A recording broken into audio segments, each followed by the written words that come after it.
Good morning student, I am Gaurav Vishwakarma और आज हम पढ़ेंगे क्लास 10th सब्जेक्ट साइंस अध्याय 2 जिसका नाम है अम्ल, क्षार एवं लवण।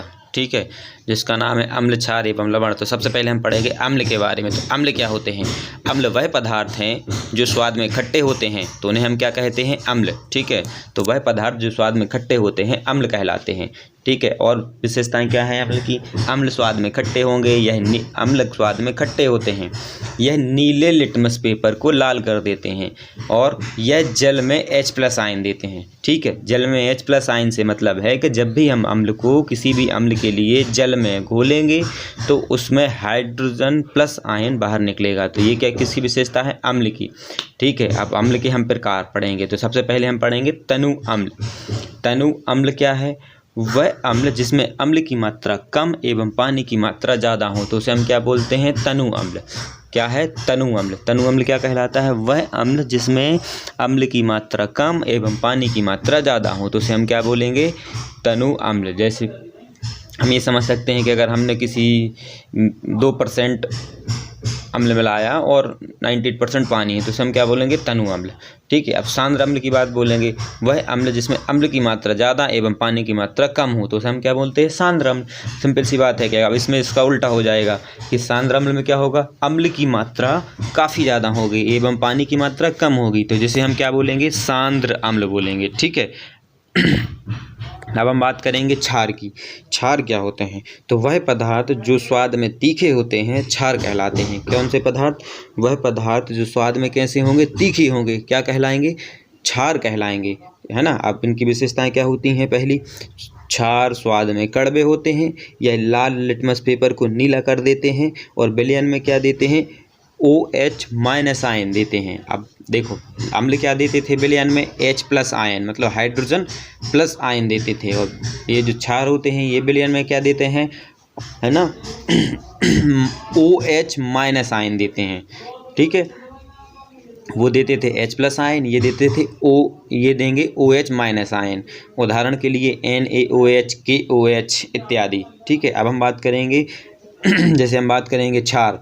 क्षार की एक विशेषता और होती है कि क्षार को क्या कहेंगे? जल में घुलनशील क्षारक को क्षार कहते हैं। ठीक है, जल में घुलनशील क्षारक को क्या बोलते हैं? क्षार कहते हैं। अब हम बात करेंगे सूचक। सबसे पहले ये जाने कि सूचक हैं क्या। सूचक दिए गए विलयन में। अब हम बात करेंगे कि सूचक क्या है दिए गए विलयन में। अब हम बात करेंगे यहाँ पे विलयन। विलयन क्या होता है? जैसे पानी प्लस अम्ल की मात्रा, तो इसे हम क्या बोलेंगे? विलयन, है ना। तो हम बोलेंगे पानी में अम्ल मिला दीजिए तो वो विलयन बनेगा, पानी में क्षार भी मिलाएंगे तो भी वो विलयन बनेगा। तो इस तरीके से क्या बनते हैं? विलयन। तो सूचक होते हैं कि दिए गए विलयन में किसी अम्ल एवं क्षार की उपस्थिति का पता लगाते हैं, तो इसे हम सूचक कहते हैं। मतलब अगर कोई विलयन है, मतलब पानी में अम्ल मिला है कि क्षार मिला है, किसी भी विलयन में अम्ल है कि क्षार है, उसका जो पता लगाते हैं उन्हें हम क्या बोलते हैं? सूचक। ठीक है, पानी में अम्ल की उपस्थिति है कि क्षार की उपस्थिति है, तो जिसको हम किसके द्वारा पता लगाएंगे? सूचक के द्वारा। अब हम पढ़ेंगे सूचक कितने प्रकार के होते हैं। सूचक 3 प्रकार के होते हैं। प्राकृतिक सूचक, ठीक है, जो प्रकृति से पाए जाते होंगे। कृत्रिम सूचक, जो कृत्रिम अवस्था में होते हैं। गंधीय सूचक, जिनको हम सूंघ कर पता कर सकते हैं कि भाई ये गंधीय सूचक है ना। हम बात करेंगे सबसे पहले किसकी? सबसे पहले हम बात करेंगे प्राकृतिक सूचक की। ठीक है, तो प्राकृतिक सूचक क्या है या प्राकृतिक सूचक कहलाते हैं? तो प्राकृतिक सूचक क्या कहलाते हैं? वह सूचक जो पदार्थ से वह सूचक जो पौधों से प्राप्त होते हैं। ठीक है, किससे प्राप्त होते हैं? पौधों से प्राप्त होंगे, जिन्हें हम क्या कहेंगे? प्राकृतिक सूचक कहेंगे। ठीक है, सिंपल सी बात है, प्रकृति में प्राप्त होंगे, पौधे से प्राप्त होंगे, तो हम क्या बोलेंगे? प्राकृतिक सूचक। उदाहरण के लिए लिटमस। अभी हम बात करते थे कि लाल लिटमस क्या करता है? अम्ल लाल कर देता है, क्षार नीला कर देता है, तो वही है जो लिटमस पेपर। दूसरा है हल्दी। ठीक है, तो हम सबसे पहले बात हल्दी। तो लिटमस को अगर हम अम्ल में ले जाएंगे तो अम्ल क्या कर देगा? अम्ल क्या करेगा? नीले लिटमस पेपर को लाल कर देगा, है ना। और क्षार क्या करेगा? लिटमस पेपर को नीला कर देगा। ठीक है, हल्दी क्या करेगी? हल्दी जो होती उसको अगर हम अम्ल में ले जाएंगे तो पीली हो जाएगी, एवं अगर हम उसको क्षार में ले जाएंगे तो कैसी हो जाएगी, लाल। अगर हम आपने देखा होगा हल्दी अगर हमारे हाथों में लगी हो और अगर हम सोप है जो हमारा क्षारक है, सोप क्या है, क्षारक या क्षार है, तो जब भी हम हल्दी लगे हुए हाथ के लिए अगर साबुन से धोते हैं तो आपने देखा होगा कि रेड हो जाते हैं या लाल कलर में हो जाते हैं, जिसका मतलब क्या है कि उसमें क्या होती है, हल्दी क्या है, एक प्राकृतिक सूचक है जो जिसको हम क्षार की उपस्थिति में कैसी हो जाती है, लाल हो जाती है। ठीक है, अब हम पढ़ेंगे सबसे पहले जो हमने पढ़ा था कृत्रिम सूचक। तो कृत्रिम सूचक मतलब अब सबसे पहले अपन ने पढ़ा प्राकृतिक सूचक जो प्रकृति में पाए जाते हैं, अब हम पढ़ेंगे कृत्रिम सूचक। तो वह सूचक जो रसायन द्वारा बनाए जाते हैं कृत्रिम सूचक कहलाते हैं। कौन से सूचक, वे सूचक या वह सूचक जो रसायन द्वारा बनाए जाते हैं कृत्रिम सूचक कहलाते हैं। उदाहरण के तौर पर मेथिल ऑरेंज।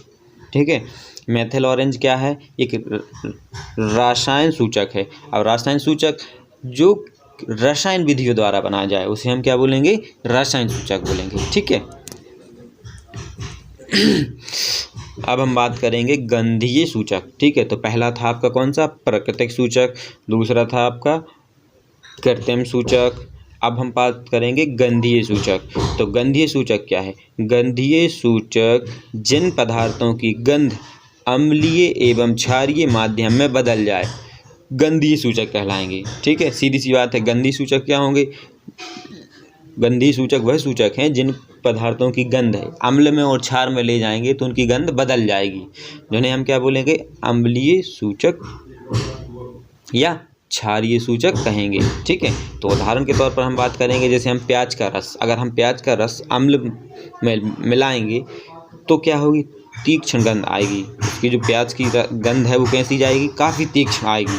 तो प्याज का मतलब प्याज ये क्या है, गंधीय सूचक है। और अगर हम प्याज को क्षार में ले जाएंगे तो क्या होगा, कोई गंध नहीं आएगी। तो आप समझ जाओगे भैया, जिसमें गंध नहीं आ रही है ये आपका क्या है, क्षारक है, जिसमें गंध आ रही है वो क्या है, अम्ल है। और लौंग का तेल, अगर हम लौंग का तेल अम्ल में मिलाएंगे तो सामान्य गंध आएगी, और अगर हम क्षार में मिलाएंगे तो कोई गंध नहीं आएगी। तो जिससे भी हम पता कर सकते हैं कि कौन सा अम्ल है और कौन सा क्षार है। तो इससे क्योंकि हम इसको स्मेल कर सकते हैं, ये सूंघ सकते हैं, तो हम बता सकते हैं भैया कि ये अम्ल है या क्षार है। तो इसको हम क्या बोलेंगे, गंधीय सूचक बोलेंगे।